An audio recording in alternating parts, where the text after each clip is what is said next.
Thank you all, and welcome to the October 18th, 2022 City of Windom Council meeting. Tonight, in the consent agenda, we have the minutes of the following. Council minutes from October 4th and October 11th. Telecom Commission, July 18th. EDA, October 10th. Community Center, October 10th. Library Board, October 11th. Planning Commission, October 11th. And the regular bills. Council wish to consider that? Question. Mr. Mayor, I have one addition, and I don't know if it goes under new business or where you do, but normally isn't this the day we would set trick-or-treating hours? Doesn't the council usually set, do we set trick-or-treating hours? I was thinking we did that in the past. I guess in my recollection, we did not do that, and that was a, who was that? It was not the council, though.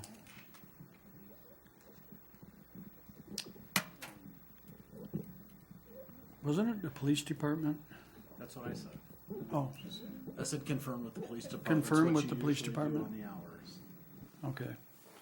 We'll see if we have a response. Nope, we don't. Okay. We do not know at this time if there's trick-or-treating hours. I would look to future updates on the police department website. I think that'd be fair. Newspaper. And newspaper. Sorry to pass the buck, but it wasn't the city council taking action on it, at least last year. But thank you for bringing that up. I'd make the motion to approve the consent agenda. Second. Motion Marv, second Jason, to approve the consent agenda. Any questions? All in favor signify by saying aye. Aye. Any opposed? And that motion carries. Department heads. Pretty scarce crowd this evening. We'll move on to the first reading of ordinance number 195, second series, establishing city council salaries. Just as a briefing on this was discussed during budget session. The memos are included in your packet. And I guess what I'm going to do is just ask Steve for an overview of generally what the consensus at that time was at the budget meeting for review. And then we'll potentially take action on this. Okay, Mr. Mayor, pretty much the discussion that happened at the budget workshop is included in the memo in the packet.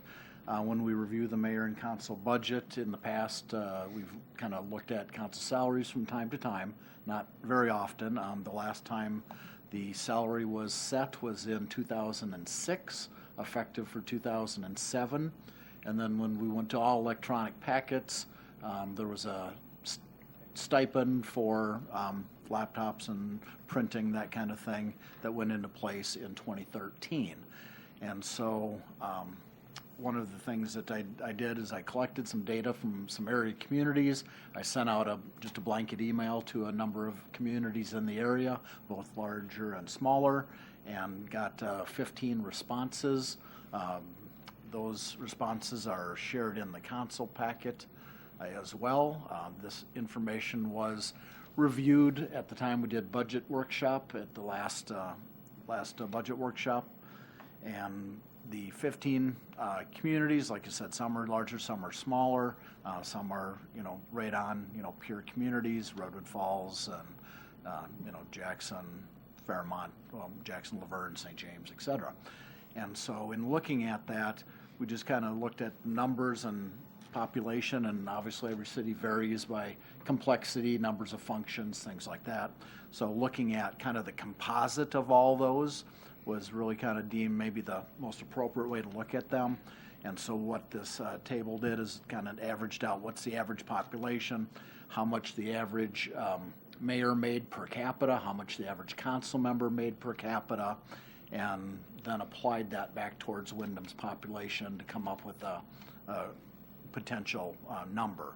And so that number in the packet, I rounded it to 6,900 for mayor and 5,300 for council.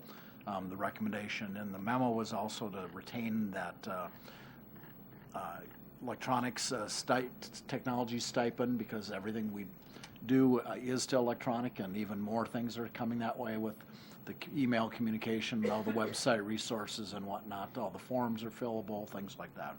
So to keep that, and then also there's since before I was here, there's been special meeting pay if there's additional meetings, and that was $50. And so because we're changing the salary portion, there was no recommendation on changing that special meeting pay, just leave it at a flat $50.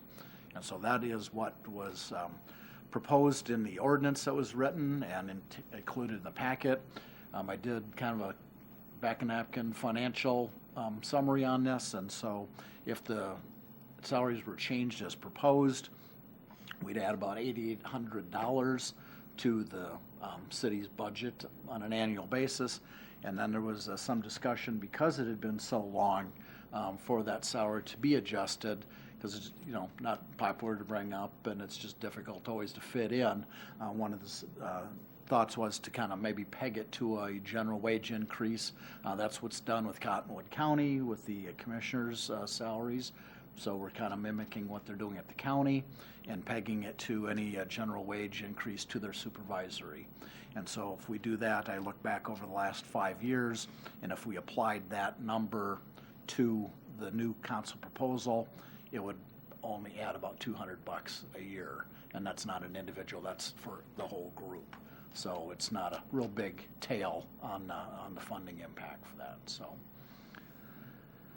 I also included the section out of the charter that talks about how to, how council salaries are set, and then our council charter then references law, state statute, and then I also included the League of Minnesota Cities information that is based off the state statutes, and those are cited in the paperwork as well on how to do this. So what the process requires is an ordinance. The ordinance must be enacted prior to the next general election and not effective until after the next general election. So with the amount of time that we've got right now, this would be first reading this evening, second reading on November 1st.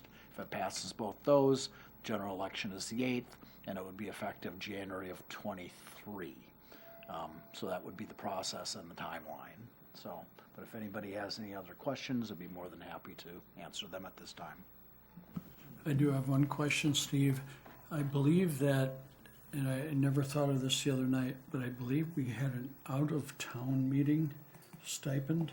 Is that correct, or am I thinking? There was, but that's very, very rarely used. It's probably only been used a handful of times in the many years I've been here, so I didn't include it in this. So we would include that under special meeting if that was, that would continue. Okay. Marv? I think one of the other things that we discussed was when it comes to election time, that maybe we could generate a little more interest instead of always having Mr. Unopposed running for office. So hopefully that's probably not enough to get you to run, but it might create a little bit of interest. Other comments? I think, it's been almost 15 years since there's been any increase, and I don't think any of us on the council are here because of the $4,000 a year that we currently get. That's not probably why any of us ran or sit on this council. And besides just the 2 meetings a month that we attend, we are on a lot of special committees and other things that we attend that are not, paid. You don't get special, payment for going to any of those other meetings, and a lot of the other stuff that I think a lot of us put time and effort in. But I think it's hard when it's election time, and that's when budget time is, that every year that seems to come up, nobody really wants to be the one to vote or bring that up to say, hey, we should do an increase for ourselves, because you never want to be that person to say that. But I think when you look at 15 years, it's never been adjusted. You know, it's time, and I think, you know, putting that in there for just the 2 or 3%, whatever the increased cost of living kind of increases each year, just to have that in there takes away that the council has to come back every time and vote on that or bring that up. So I think this is a good way to do that. Any other comments? Okay. Hearing none, action is required to consider this the first reading of ordinance number 195, second series, establishing city council salaries. Does the council wish to take action? I'll make the motion, accept. I'll second. Motion Jim, second Jenny. Any final discussion this evening? Hearing none, all in favor signify by saying aye. Aye. Any opposed? Motion carries. Thank you. Planning Commission recommendations. Andy is here. Okay, you're gonna, okay. Okay. I'm gonna have to scooch over, I suppose, huh, Steve? And Yep. okay. Good evening, Andy Spielman, Building and Zoning Official. I've included in your packet this evening one memo, and in that memo there are 2 actions requested. This is regarding an application that was jointly submitted by the owners of a parcel that's in the B2 district.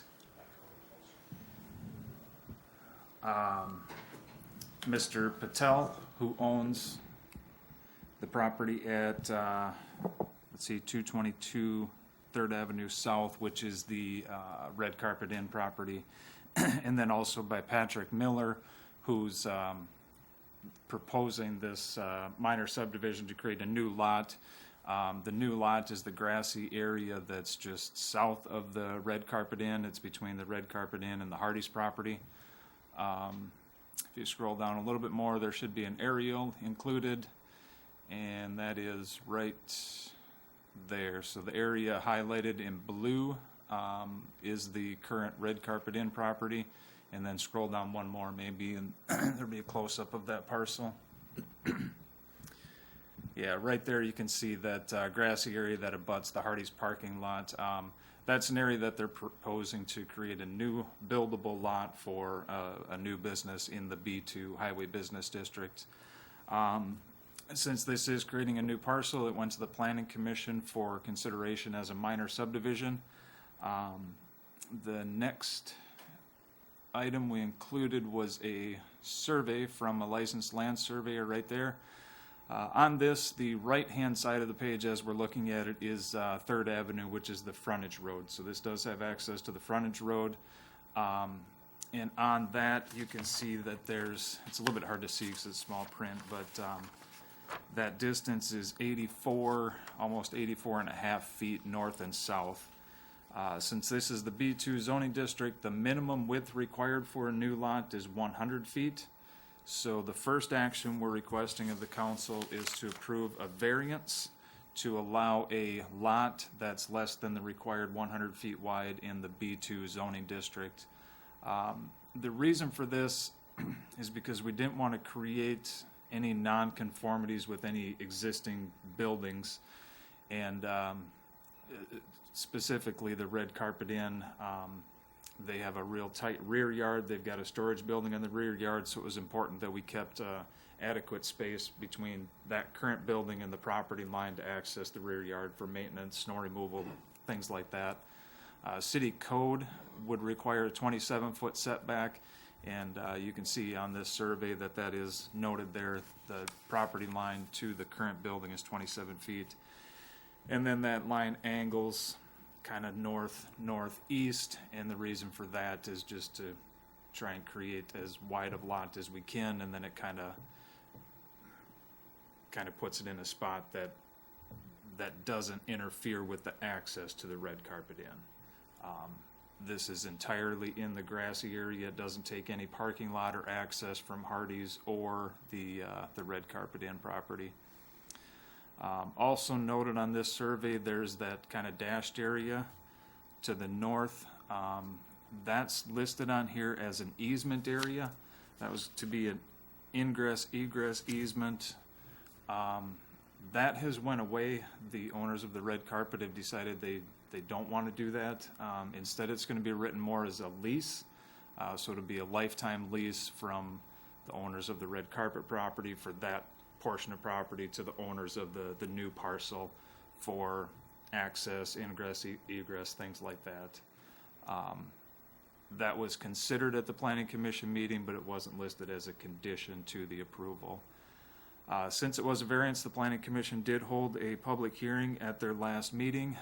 We did receive public comment from the neighbor in the rear yard that's abutting this new parcel. The concern was that it would possibly drop her property values.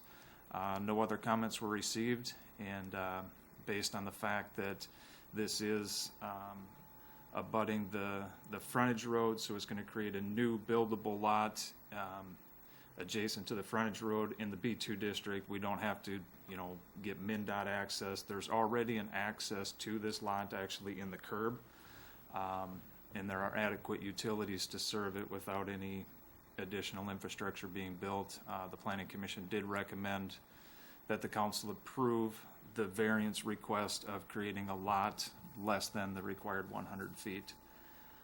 So I think that's the first action we would like the council to consider.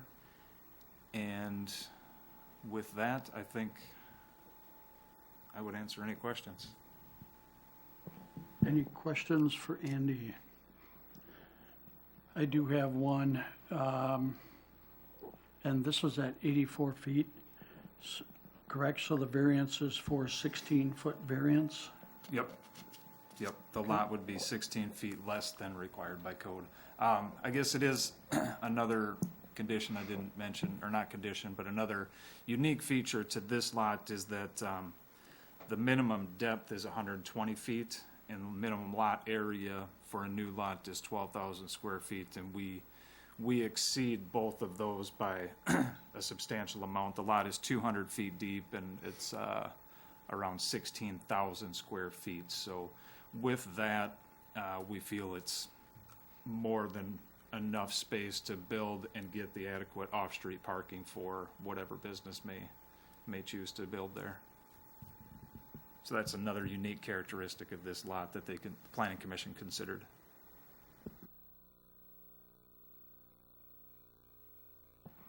And there were no conditions on that, correct? Correct. No conditions. I noticed, if you look behind Hardee's, I believe there's, or between Hardee's and the people living on the hill up above there, there's fence all the way across there.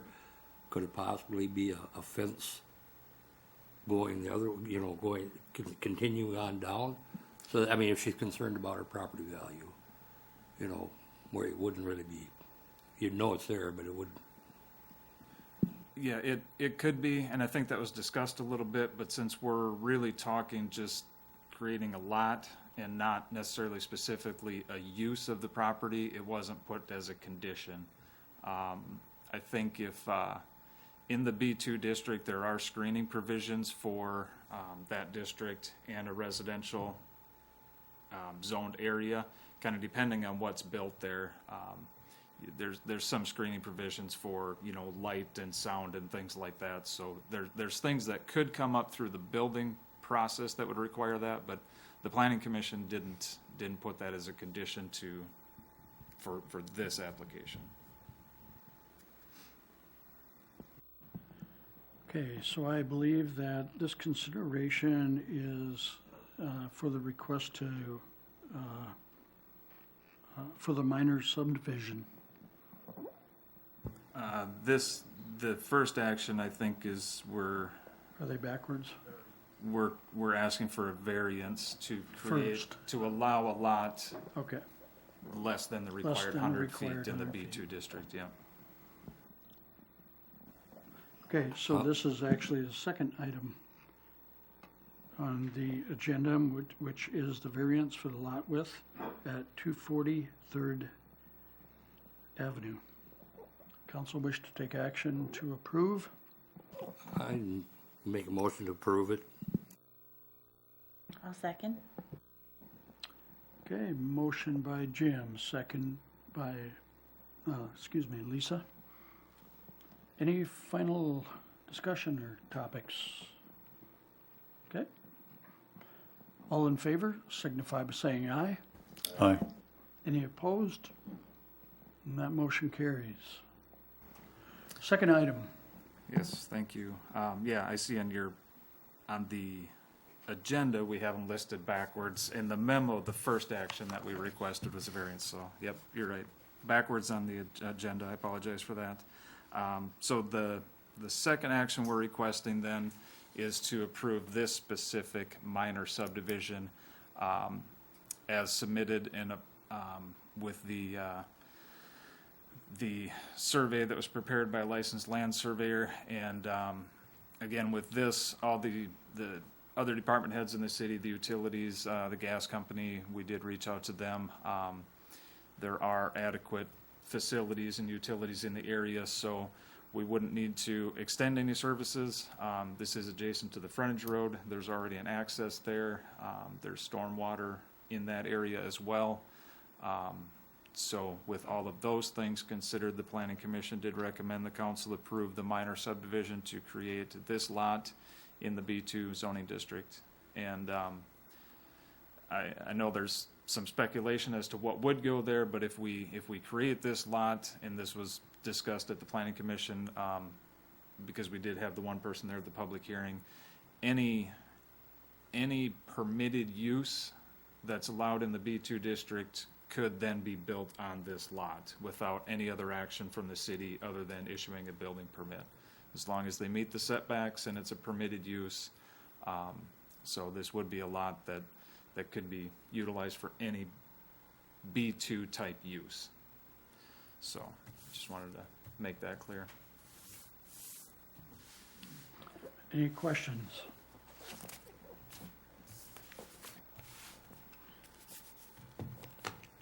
Hearing none, I would take council action to approve the minor subdivision at 222 3rd Avenue. Question on that, why is the address different? I believe the address of the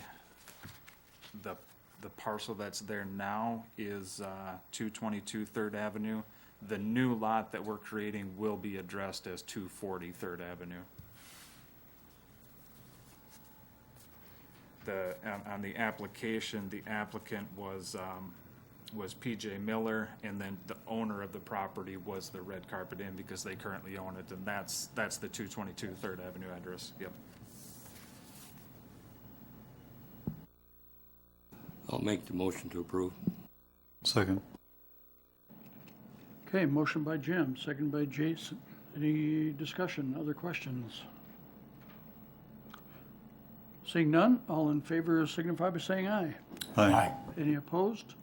Motion carries. Thank you to the Thank Planning you. and Zoning and Andy for bringing us forward. Thank you.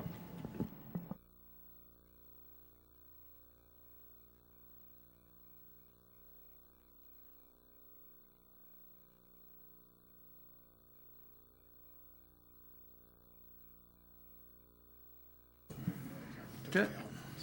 Everybody make notes. I don't know, I gotta run your computer, I gotta do your notes too. Okay.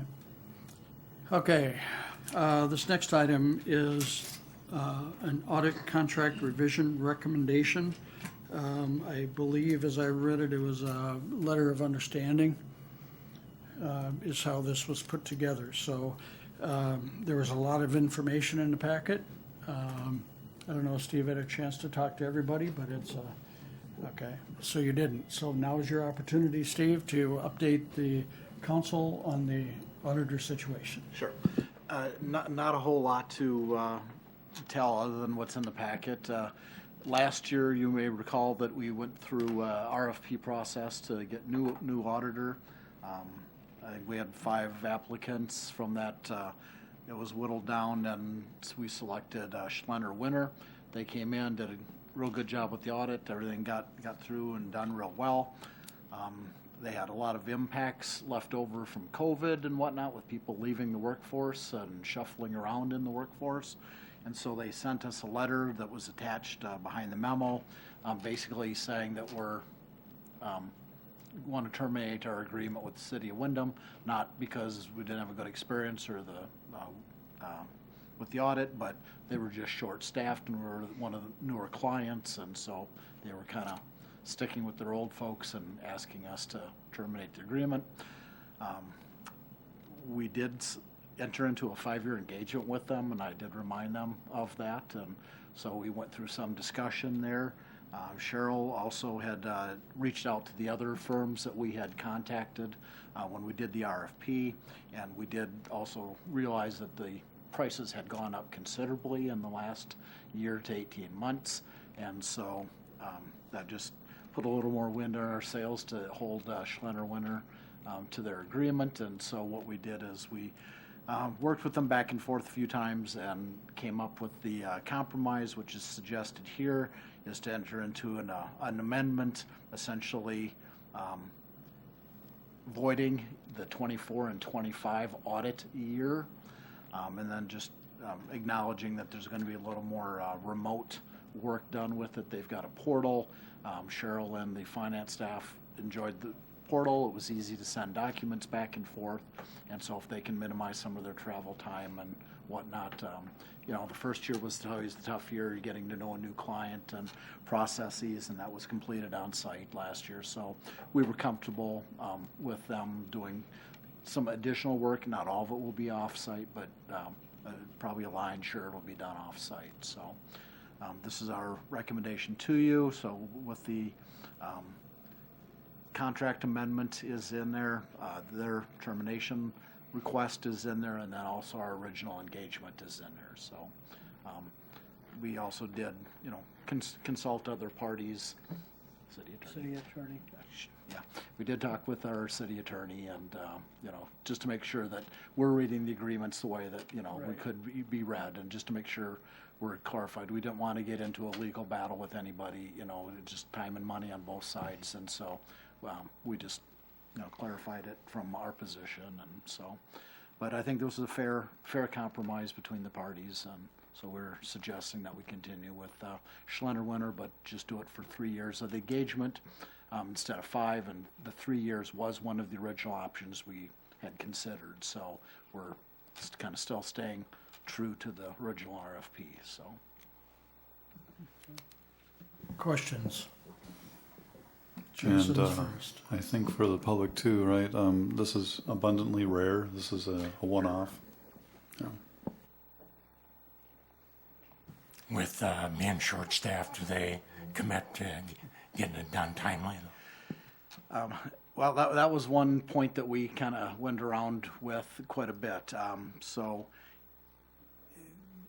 there's the state has a requirement that you file a number of the forms by the 30th of June. If not, they put you on a naughty list. If you do ask for an extension, which it can be done, the state gives them until the 15th of August. And so, and then after that, then they send you a little more than the naughty list. You get a letter, and they like to hold LGA over your head if you don't turn in that information. But the auditors are well aware of that. We're aware of it. They're probably, there may be, a delay into August. We're certainly hoping that we can continue to have it done by the 30th of June. But that was one of the issues with our former auditing firms too, is it just kind of kept getting in later and later, and they were experiencing exactly the same thing. A lot of work. The requirements for the Gadsby stuff and the continuing ed credits continue to get more onerous every year, and the smaller firms just don't have the folks that they can send, and then the bigger firms are attracting them with higher pay, and it's creating kind of a mess, and you've seen that in other industries as well. But so yeah. That naughty letter, Steve, does it come to me or you? Usually, if we get that far down the list, it will go to the mayor, and mayors get really excited when they get the letter saying your LGA won't be paid. So we like to avoid that whenever possible. It's only happened once that I can recall. Okay. Consideration by council. I do think it was a good compromise. I guess my opinion, I think times have changed, but they've yet honored a good portion of that, and so I hope that we can move on. I'd make a motion to approve the audit contract revision. I'll second that motion. Motion by Marv and seconded by Lisa to approve the contract revision. Any final comments or discussion? Hearing none, all in favor signify by saying aye. Aye. Aye. Anyone opposed? Seeing none, that motion carries. Very good. Thank you. Disposition of equipment. There's a couple items listed here. Liquor store has a used ice freezer.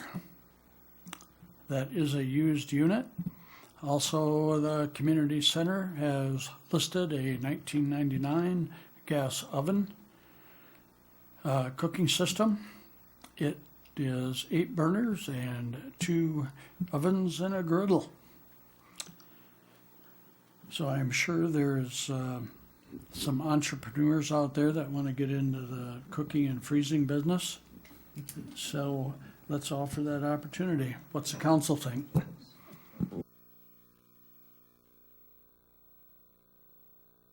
Is there a motion to approve the request to offer these as surplus equipment? So moved. I'll second that motion. Motion Jason, second by Lisa, to approve the request. Any discussion? All in favor signify by saying aye. Aye. Any opposed, same sign. And that motion carries. Mayor appointments. We are going to have one appointment to the community center. And I have not called Jan Duscher, but I understand it's a recommendation. She was at the last meeting, and in my discussion with members, she did want to be appointed. So with that, that is my recommendation based on that discussion. Council wish to take action, please. I'll make the motion to appoint Jan Duscher to the Community Center Committee. Second. Motion by Lisa, seconded by Jason. Marv has a Question. question. Yeah, is this only like a 3-month appointment? This is for the unexpired term. We had Virgil Meyer had turned in his resignation, and then that was filled by another person. And then they were also then working as a part-time bartender, so they felt it was best not to have a conflict, so they got off, which then this is the remainder.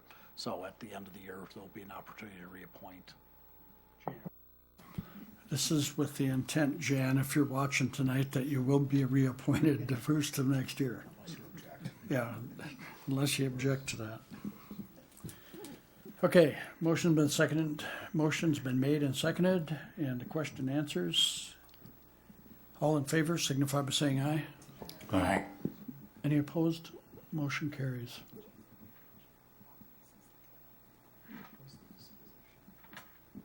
Any comments?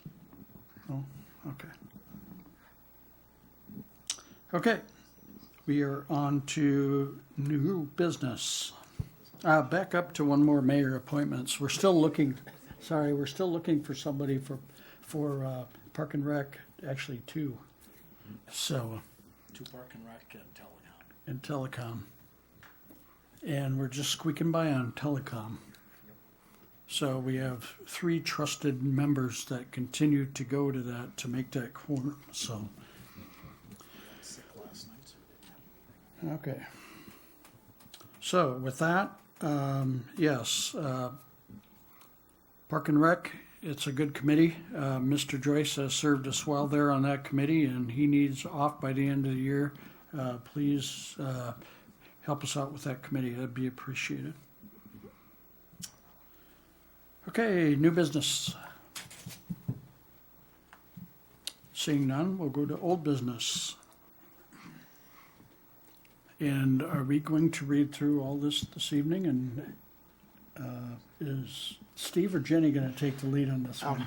Well, at the last, well, not last, two council meetings ago, we had a discussion about the citywide cleanup and some of the challenges that were faced, and there's a few ideas that were put out from the ad hoc committee, and this group had asked them a few other questions, and, you know, we couldn't answer them. It was kind of maybe more towards the vendor, so we asked Mike Johnson from Hometown Sanitation to come. Mike provided us with a sheet that was included in the council packet with some just whiteboard ideas and or items to discuss, and so we're inviting Mike to come to the meeting and have an opportunity to ask him questions of the vendor, and we also then included, you know, a number of other, I think we had one picture in the packet last time, which was this one, but then we also had a number of other photos from the,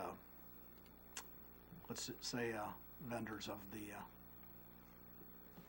spring cleanup. So, just to give you more of an idea that it's not just a, you know, that one is an isolated incident. It is not. So, this is your opportunity Is to ask Mike willing questions. to Mike's willing to answer questions. come That's to why the he's table? here. Absolutely, please He come on. volunteered his time to come, and You bet. We're going to take advantage of that time. I'm here. All right. Answer whenever I can. All right, sounds good. One thing that I would just like to start with are the pictures. Okay? And if you could just scroll through some of them.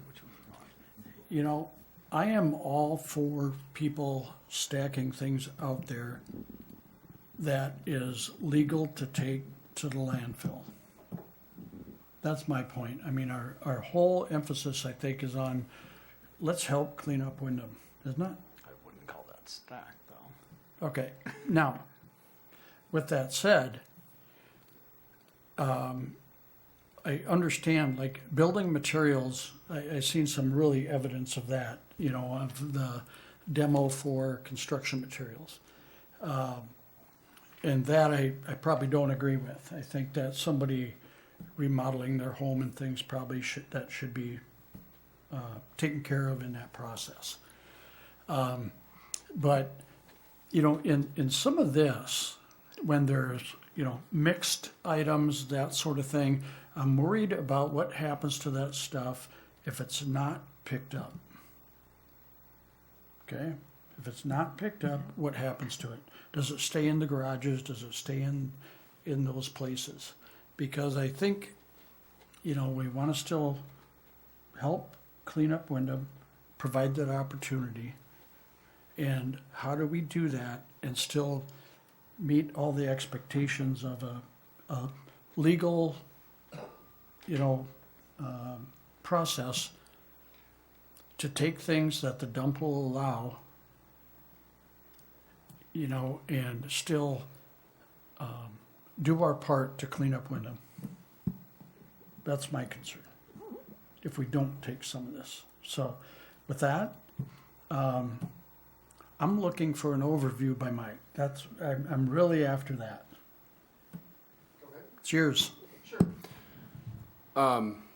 Well, first of all, thank you for having me here. I'm not here looking for any action. I'm not here looking for any motions. I just really want to. We've partnered with the city for a long time now on this project since what 2010, 11, something like that. We started doing this, and we went into this. Really came about because last year, prior to the cleanup, we approached it with the idea that we would follow the advertising, which, long and short, I mean, it's a long advertisement and it has to be, but it basically says we are not taking things that fit in your container or a standard container. So we went into the collection working under that assumption.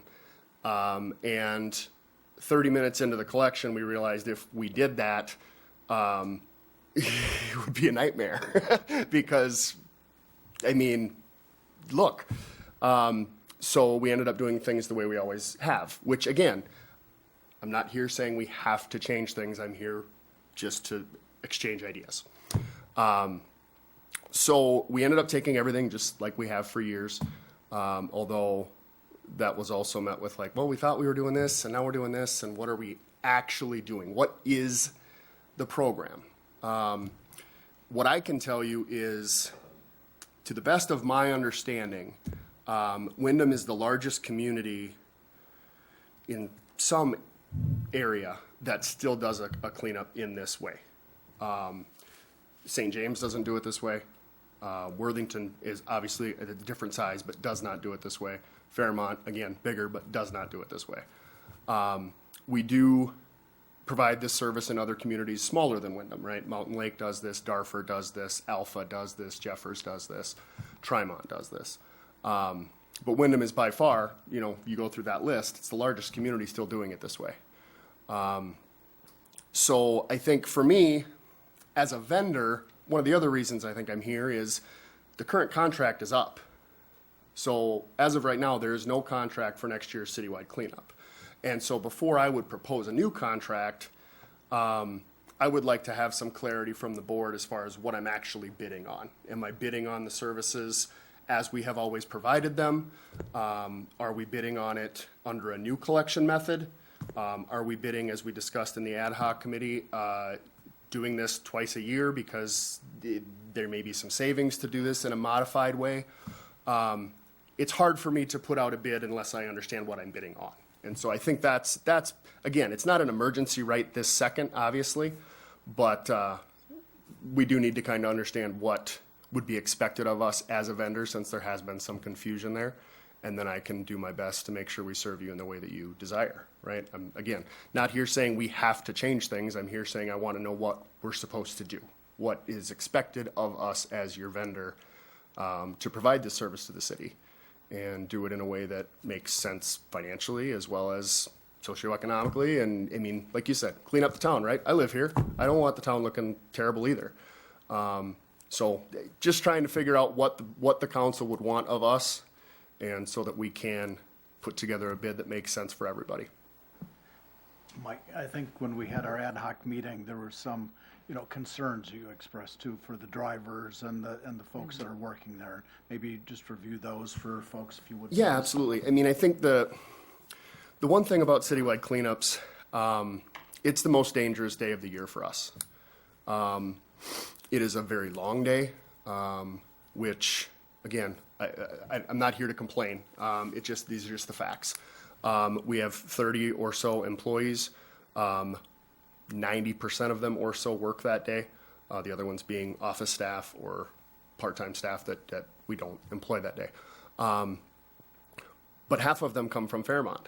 And so, if we start collection at 6 o'clock, we don't get done till 3:30. Those folks are working from 5 a.m. to 4:30 or 5 p.m. I try to dismiss them a little bit earlier, since they have that hour to drive. But just the sheer volume of material we pick up makes it a dangerous day. Our industry is dangerous as it is, but now when we deal with, 150 literal tons of stuff, some of which, is broken glass, is nails, is, our most significant injury to date happened right here in Windom in a citywide cleanup. Now, was it the fault of the pile? No, it wasn't. But was it because the guy was tired and not thinking straight? Possibly. It was later in the day, and that gentleman ended up, it was a very serious injury, to the point where he no longer was able to work for us. He just physically couldn't. And so, I think for us, safety in our industry is difficult, and when we do collections like this that turn into enormous days and heavy materials and all those things, you're dealing with back injuries, you're dealing with cuts, you're dealing with scrapes, you're stepping on nails. So that's where I think when the committee is talking about these bulk items, you're not going to get stabbed by a couch, right? You're not going to get stabbed by a desk. You may get stabbed by a bag of material that you don't know what is in. You may get stabbed by, picking up a stack and finding out they have broken glass underneath the stack, and now I've got a gash down my hand. So it really, the safety of our team has to be a primary concern for us, and that is one of the things that when I look at citywide cleanups, it used to be a day that we were like, when we were brand new, right? We were brand new, and it was like, yeah, we can do this, we're excited, and now it's like, okay, it's citywide day, guys. Let's just get through it, right? Let's get through it safely. We'll go home, we'll have our beverage of choice, and we'll be sore for a couple days, and Monday will be fine. So I don't know. I don't know if I really answered the question there, but for me, we do have some safety concerns with collections like this. The other city, the next biggest city to win, well, maybe not, Trimont, that still does this, Mountain Lake would be bigger. They are actually looking to transition away from it as well, based on the sheer cost of doing these cleanups. I know it's, when you're talking about 150 or whatever tons of stuff, it gets to be very costly for the city. So I don't know. There's a lot of different ways we could go with it, but those are some of the concerns that we would have as a vendor. Okay, let's, if we could, talk a little bit about the big takeaways from the ad hoc committee. I think when we met and talked, safety was a huge thing. Just, having, how it says things need to be out and sorted and that kind of stuff. And then you see in these pictures so many things in black bags and not knowing what's in there, and then also not knowing if it's something that can or couldn't, it might have been on that list of things that aren't supposed to go, and it could be in these bags, or it could be, dangerous items.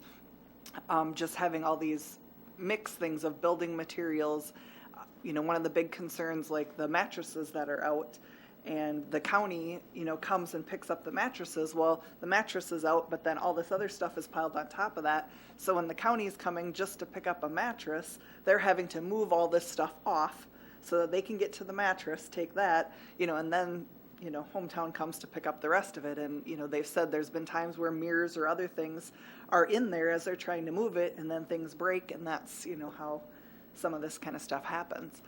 So having things sorted is a concern. Having building materials, having things that aren't supposed to be there. We also talked about the electronics and appliances and those kind of things, and how some of those services were not going to be returning, so those aren't going to be options for us to have. But I have seen, the county's been stepping up and doing more for appliance and electronic recycling, and so I think we need to just gear more towards that and the things that they offered. They even talked about if it was possible to do something, similar that same day or sometime around that time of year. Also to kind of coordinate with us for appliance and electronic type of things.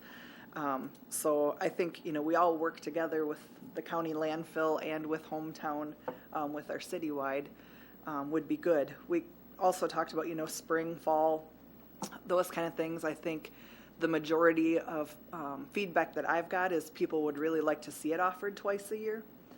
Maybe that would prevent a lot of these huge pileups if people would get rid of stuff and purge things twice a year versus once a year, and that kind of thing. And then, the other thing that we talked about too was just having the large items picked up, and other things that are, bigger items but not, things that you just put in your normal garbage, bring to a drop-off location. If we can have a location in 2 different parts of town and say, this is the Saturday cleanup, we offer it twice a year, so, if you're on vacation the one time and your neighbor, or you can't find somebody else to drop your stuff off that day, there's 2 times a year that you could do that. That would be less costly. It would be safer. Hometown would just need a staff, at that drop-off location, just getting the stuff, monitoring it coming in, and then the staff that would be hauling that one away, putting a new one there as it fills. There was just a lot of different, things that could be done that seem safer, that seem maybe cheaper, so that maybe we could offer it twice a year, which seemed like a lot of positive responses from being able to do that.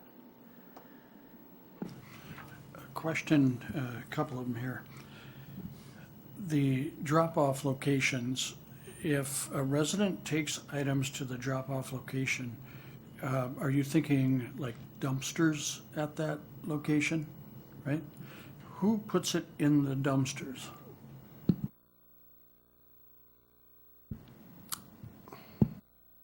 Sorry. In all likelihood, not us, due to insurance. So we do it Welcome does it this way. We just park a garbage truck. Now for Windom, I would probably do roll-offs. I'm not really sure. Maybe we'd do garbage trucks. I don't know. But in Welcome, we park a garbage truck. Residents bring their stuff to us. They physically have to at least unload it from their vehicle. Now, if they hand it to our driver and we load it in, that is different. But unfortunately, the world we live in, if we go to remove something from a vehicle and the car gets scratched, so that is something we would have to work out. The resident would probably need to at least remove it from their own vehicle, and then whether they load it directly into the roll-off or hand it to one of our guys, it probably depends on the person, right? If they're young and fit and have no problem doing it, they probably just toss it right in the roll-off or the garbage truck. But if they are not those things, then we probably provide a little assistance. So if they bring bags full of stuff, are we talking that kind of items? Can they throw a bag in the dumpster without looking at it? You have to know physically We what it is. have to know what it is, right? I mean, otherwise, how do we ensure? And again, it's not a point I talked about, but safety-wise, when we don't know what's going in our trucks, now obviously, when we do route collection, we don't always know what's going in our trucks, right? But it's a fire hazard. People throw these lithium batteries in there, and in this industry, there are fires daily because people throw their cell phone or people throw a charging case or whatever. These lithium batteries, they get punctured, the whole garbage truck goes up. We had 4 fires in 4 years, and we haven't had one in a little bit. But that's another concern with bag stuff, right? If people are like, it's citywide, I'm going to get rid of everything. And it's like, oh, well, it's in a bag. They don't care. They won't look. There you go. So I think it would be a case where we would want to at least be able to see the material before it just got tossed in there. Because who knows? Maybe they got a laptop in there, right? I mean, that's another thing that started a fire in one of our trucks was a laptop. So. Right, or small appliances, whatever you can hide in the bag or whatever. So the drop-offs, my understanding, would be bigger items that are one-piece items type of thing?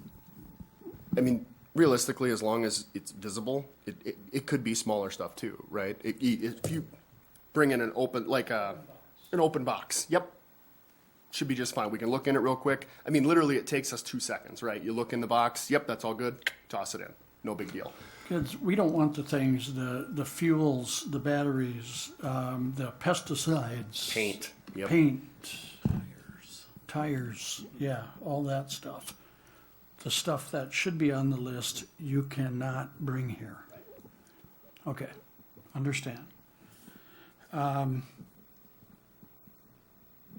Okay, and I personally kind of like that idea, okay, of how you guys are going here.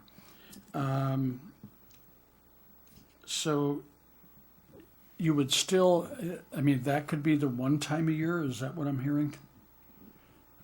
With the dumpsters, or would that be also during the route?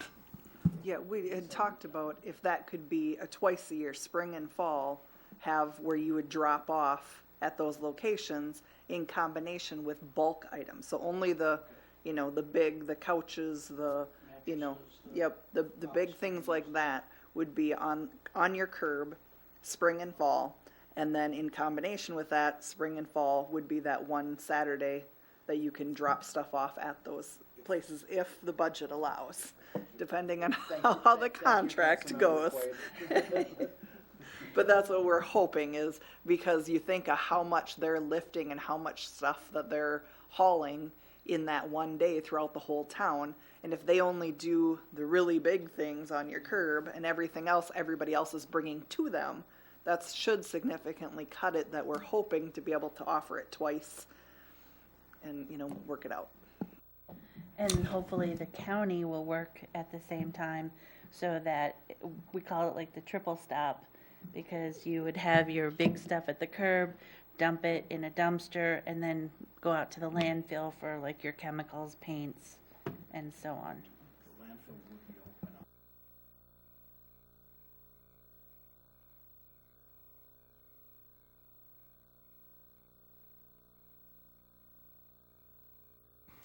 Okay, next on my list is the concern with the appliances and electronics, the things that are recyclable.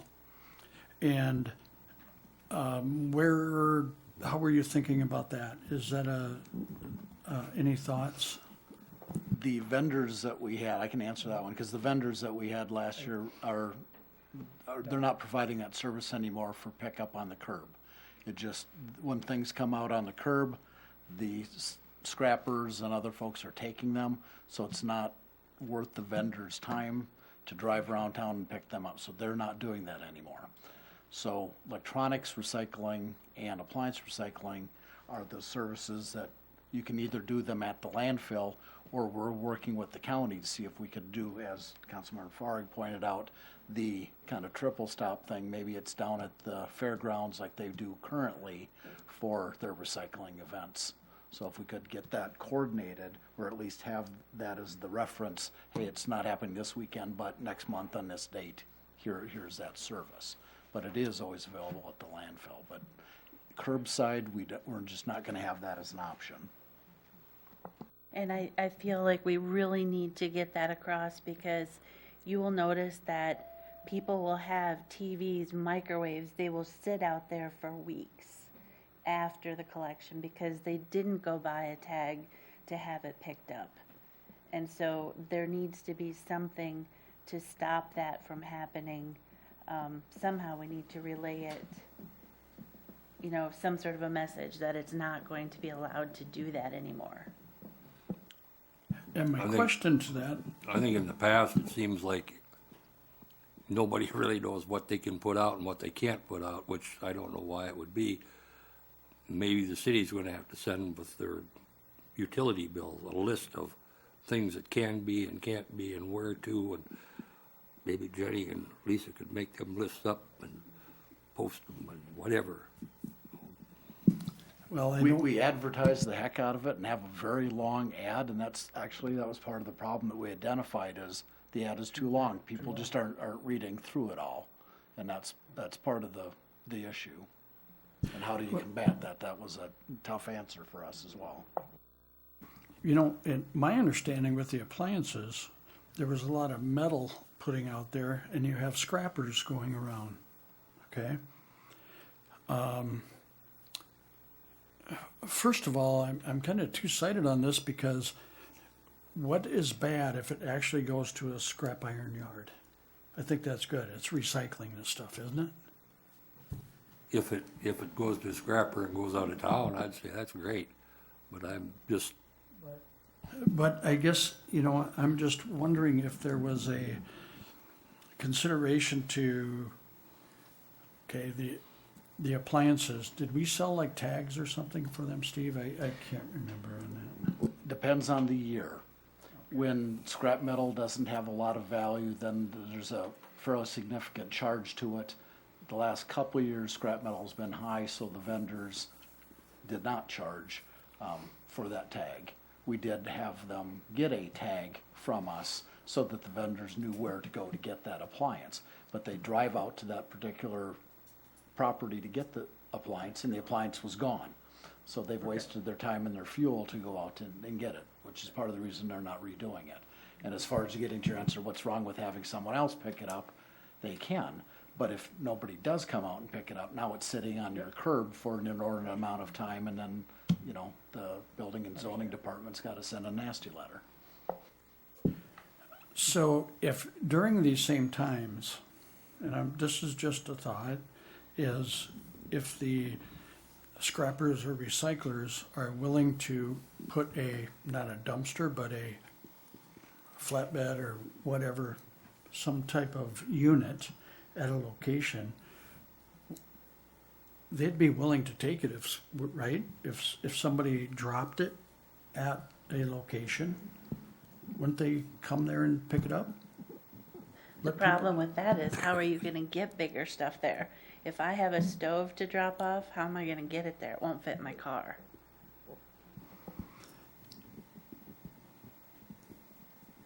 Would, yeah, It would If almost be it's- better to have like a sign-up list, so they know where to go, just like the mattresses. right, just come to my place, I've got a dryer, please come and take it to the I don't know if that Maybe to can make even, the ad longer, we'll just add we'll add the recycler's phone number to it. So if you have a washer, you call the recycler and say, if you want it, you come and get it. are they willing to do that? Recyclers, if you had something, yeah, I don't know what stuff, is a washing machine worth anything to come and pick up? We don't do it, so I couldn't tell you. I will say the issue with one of the issues that I had seen with scrappers recently is that, to your point of what's the harm? The harm to me is scrappers are now not taking the entire unit. They are taking the valuable pieces, leaving the shell, and then nobody takes the shell, right? And now the actual recycler, not the scrapper, the actual licensed recycler is left with cost, right? There's no value left in this. Now it's cost. If it's even there, like Steve said, I mean, it might just be totally gone, and now you've wasted your fuel at $4.50 or $5 a gallon to go pick up nothing. But I mean, I don't know. I can't speak to what other, but we stay out of. The only place we actually take that stuff is if people bring it to us at our Fairmont facility. That's the only place we take electronics and appliances. We don't do any of that anywhere else, and that's by choice. We only do it there because we're forced to by contract. And I believe when we were at our ad hoc committee, Donna with the county had brought up, and I might be saying this wrong, but is it the Freon, or there's some kind of something within the freezers, the refrigerators, the air conditioner units, things like that, that have to be processed or dealt with a certain way. And there's dangers if that's not. And so, having the appropriate people that know how to dispose of these things or handle these type of things is important. I mean, we don't want to put people's safety if people are not doing that in a proper manner or disposing of it in a proper manner.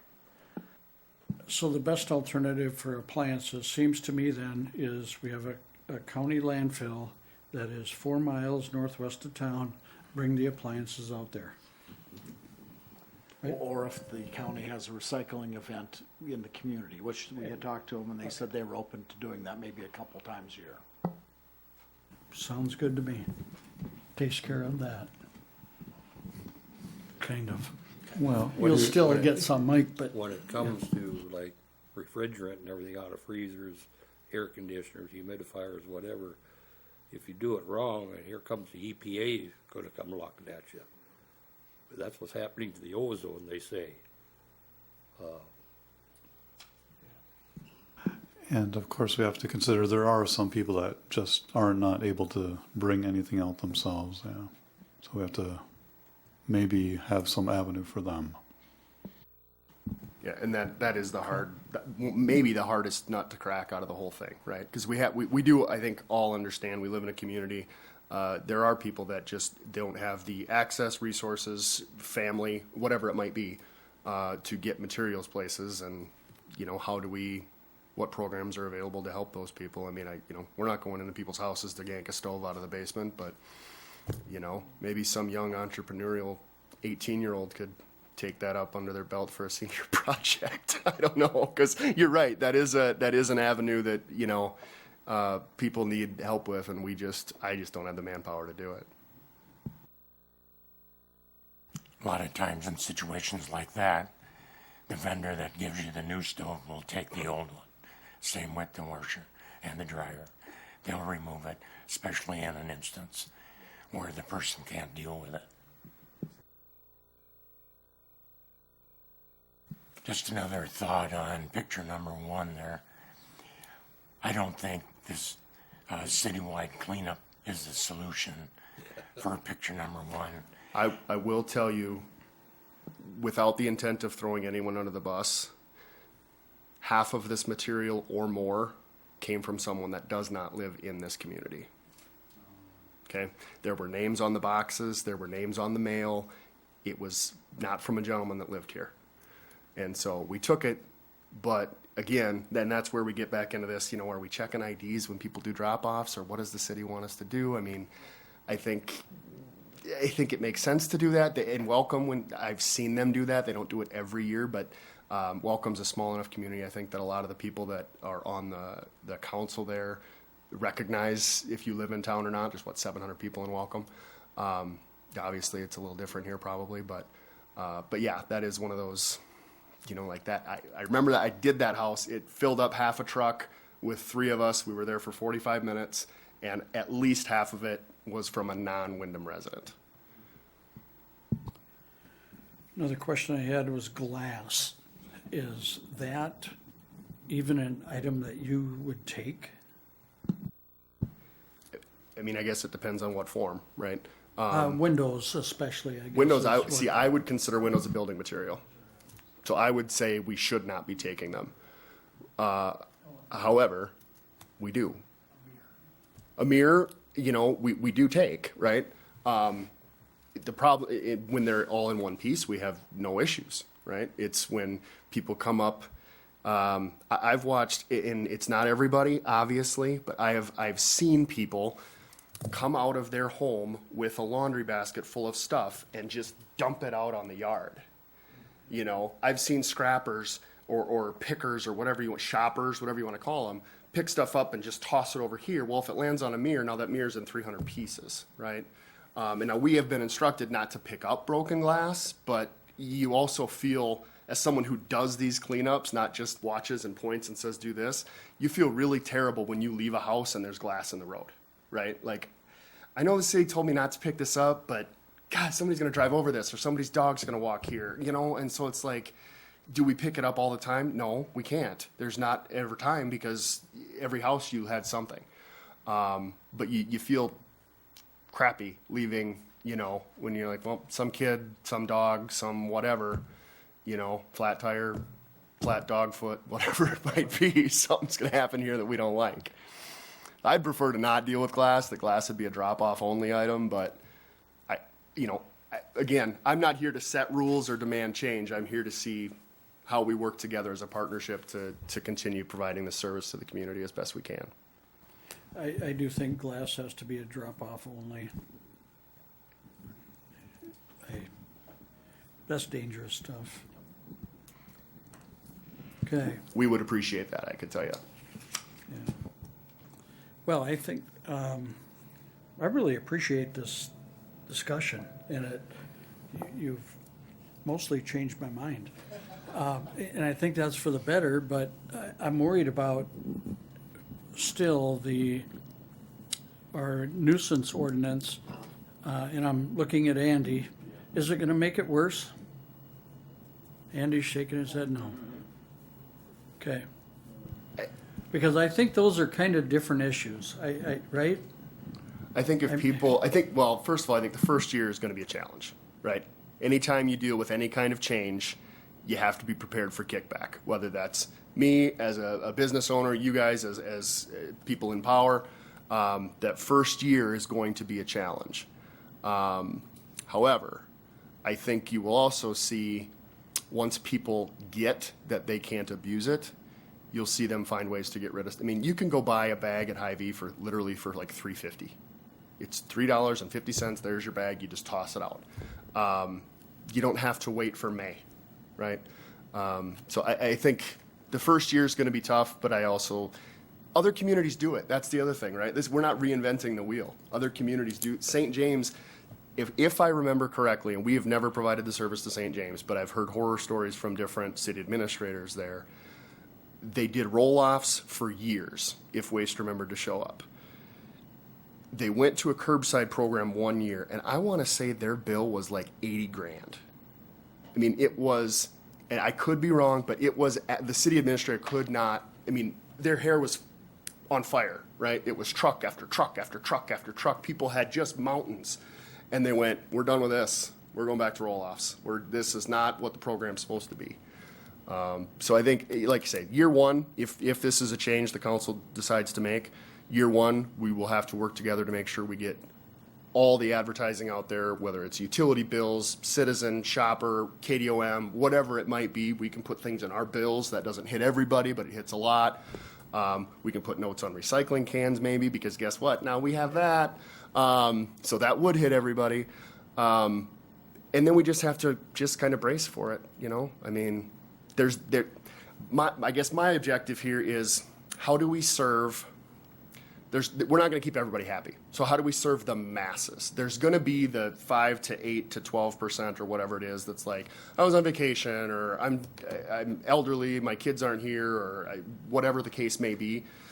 And maybe we have to find a new solution to that with the committee or whatever. But if we can get through that first year of a change, you know, I mean, this stuff goes, I mean, you say, you know, the city looks terrible if we don't do this, but how does the city look for 3 weeks when that is what we do? It's been a month and a half now, but, well, I'm going to make a proposal. And I think the ad hoc committee has done a good job in investigating this and working with Mike. And if, I would like to see the advertisement. What do you think? You know, what is the advertisement of, what would that look like? Give us some dates, come back with a proposal, and just let us act on that and ask questions. Yeah, I'm. Because I think I don't know, do you think they're on the right track, council? I mean, I think so. I do. Jason? Yeah, my concern is just the balance between not making it too cumbersome or complicated for just people living here to figure out what can I get rid of, what can I not, and balancing that with making sure that you guys can see what you're getting into, like maybe even having only approved clear bags of construction grade or something that are sold. If you want to get rid of stuff on the curb, come get a bag, and then, you know, then that can be at the curb with your small stuff, you know, just the little rinky-dink stuff. Something like that, that doesn't overburden or make things too complex. Or if they do have a black bag that you can't see, have some sort of, you know, like a crate type of thing there, make them rip it open, dump it in this box, and then dump it into the dumpster if they're going to insist on using those black bags. That way you can see. I don't think anything, when we're talking collection points, I don't think anything bagged goes into the roll-off. I just don't. I think it has to be inspected first. Yep, bring it in a box, whether there's city staff there, whether it's us there, whether it's both, I don't know. We'll have to figure that out. But somebody has to see what's going in there before it just gets tossed in. You know, whether, like I say, whether it's a roll-off truck or a garbage truck or whatever we decide to park there. But yeah, we'll, absolutely. I was kind of thinking about this for a while because, you know, a lot of people get their bills online. Same thing with the garbage bills. All that's online. If somebody's going to get something in the mail, maybe they're not going to open it. So I'm just wondering, like, where does everybody go? And so would it be possible to maybe at the grocery store have like the flyers there, maybe put them in the grocery bags, or the gas station, someplace everybody goes, so they're going to run into these flyers everywhere. That's up to the advertising team. Marv? I'd like to see it very specific too, so that the drivers that are doing the pickups on the curbs don't have to make decisions. They just pick up. And the way I'm envisioning the ad is actually, I mean, we really strip it down, and it's on the one side, it's curbside collection, and these are the 12 things or whatever we decide are bulk. And on this side is drop off only, and it's glass, and it's small items, and it's, I mean, you just pick whatever, okay, this is what I have, okay, I can put that on my curb. Oh, this is what I have, oh crap, I gotta take that to the, you know, to the community center, or the fairgrounds, or wherever we decide to do that. I think if we really strip down that ad, I mean, the ad was put together with the best of intentions, but it's just too cumbersome at this point. And so if we strip that down, and then, like I say, there's a million different ways we could do education. There's social media, there's radio, there's newsprint, there's flyers here, there's flyers. We can figure that out once we determine what it looks like. So, I mean, if you want me to put together an ad with you guys and you do it or whatever. The committee folks can Yep. get together. Let me know what make you an need ad, and- bring absolutely. it back. We promise not to nitpick it too bad. Can I get that in writing? Yeah, no, I think you can, if you do all the things you talked about. I think they're good comments. Well, it is a proven fact that when you list things in bullet point, people are more apt to read that. I mean, how many times you send out emails asking for stuff, and if you don't have it broken out, they're only gonna answer that first question. So, bullet points. Now, we've had the rules out for years, if you want to read them and adhere to them. But the problem is, people put everything out there, and the drivers pick it all up. So we do a poor job of training. At this point, we've trained the public to just throw out whatever you want. And now we have to untrain that.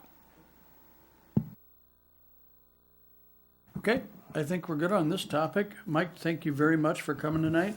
And, Absolutely. Happy to help. Good luck with this committee. All right. Thank you, guys. Have a good night. All right, we'll see ya. Okay, that was interesting. Council comments. Jenny, you're gonna go first tonight. How about that? Well, I don't have much. I'm just wishing everybody a fun and safe Halloween. And I'm not sure, like I said, on trick-or-treating hours, I had kind of thought in the past, we've heard things. 4 o'clock is what I'm hearing, 4 to 7. 4 to 7 is what law enforcement sounds like is trick-or-treating time in Windom on Monday, October 31st of Halloween. So hopefully everybody's very safe and watch for all the little kids in costumes running around because they're just looking for candy. They're not looking for cars. So be a lookout for those little trick-or-treaters. I think that's all I have for tonight. Just that. Well, thank you to the PD for coming across and getting that information to us very promptly. We appreciate that.